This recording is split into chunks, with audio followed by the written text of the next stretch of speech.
Bismillahirrahmanirrahim. Assalamualaikum warahmatullahi wabarakatuh. Pada kesempatan kali ini saya akan menyampaikan terkait pemecahan masalah dalam pembelajaran PKK atau produk kreatif dan kewirausahaan. Saya Ali Anzal Hasemi Rapsanjani dari SMK PPN Tanjung Sari.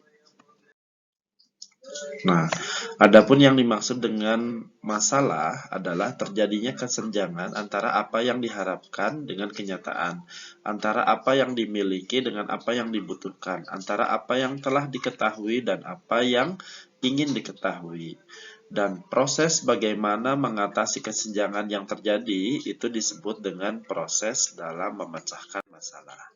Nah, berikut adalah beberapa contoh masalah dalam pembelajaran PKK. Nah, yang pertama misalnya adalah kurangnya kekompakan ataupun kesatuan dengan adanya kelompok-kelompok kecil ataupun pertentangan jenis kelamin. Yang kedua adalah tidak adanya standar perilaku dalam bekerja kelompok, misalnya ribut saat pembelajaran. Kemudian yang ketiga adalah adanya reaksi negatif terhadap anggota kelompok lain, misalnya ribut atau bermusuhan, atau mengucilkan, ataupun merendahkan kelompok yang lain. Kemudian yang keempat adalah masalah yang sering ya, atau tidak terlalu sering juga, hanya beberapa kali terjadi adalah salah satunya tidak mengerjakan tugas ataupun laporan yang diberikan oleh guru. Kemudian yang kelima adalah siswa tidak memakai pakaian atau seragam praktik saat jam praktik. Nah, adapun strategi pemecahan masalah yang kami coba untuk yang sudah kami lakukan, diantaranya yang pertama adalah memahami permasalahan dengan cara yang lebih sederhana, ataupun mempermudah dan menyederhanakan bentuk suatu masalah sehingga yang pada mulanya pembelajaran itu sulit diterima oleh siswa sehingga menjadi lebih mudah diterima dan dipahami oleh siswa. Kemudian yang kedua adalah melakukan manajemen kelas, baik itu melalui penataan ruang kelas, pengaturan siswa, ataupun melakukan kesepakatan atau kontrak belajar, di mana hal ini dilakukan dengan melakukan pemberian aturan yang tegas dan tetap menarik minat siswa. Kemudian melakukan pendekatan dengan siswa yang bermasalah. Kemudian strategi yang ketiga adalah meningkatkan hubungan yang baik antara guru dan siswa.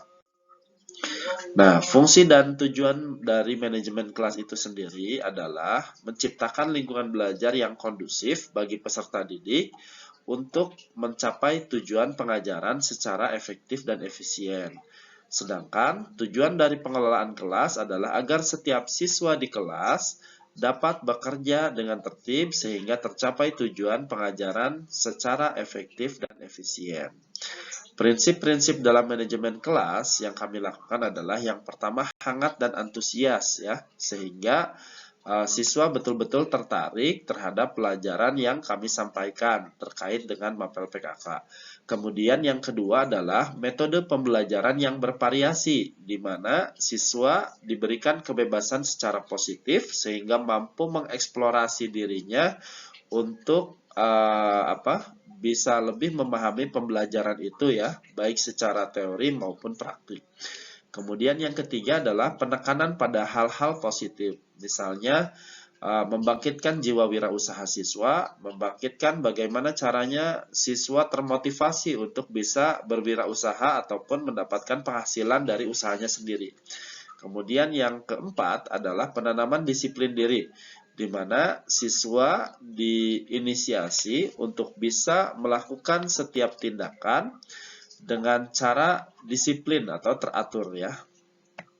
Kemudian adapun salah satu strategi yang ketiga yaitu meningkatkan hubungan yang baik antara guru dan siswa dengan cara-cara sebagai berikut. Yang pertama adalah keterbukaan, baik itu guru dan siswa saling bersikap jujur dan membuka diri satu sama lain. Maksudnya adalah bagaimana caranya membentuk kondisi lingkungan yang kondusif ya untuk belajar. Artinya siswa tahu diperlukan oleh guru, dan guru memahami apa yang diperlukan oleh siswa. Kemudian yang kedua adalah memberikan respon positif. Jadi artinya tanggap bila mana seseorang tahu bahwa dia dinilai oleh orang lain, misalnya siswa dinilai oleh gurunya gitu. Kemudian yang ketiga adalah memberikan kebebasan yang positif, di mana di sini memperbolehkan setiap siswa tumbuh dan mengembangkan keunikannya, kreativitasnya, ataupun kepribadiannya secara positif.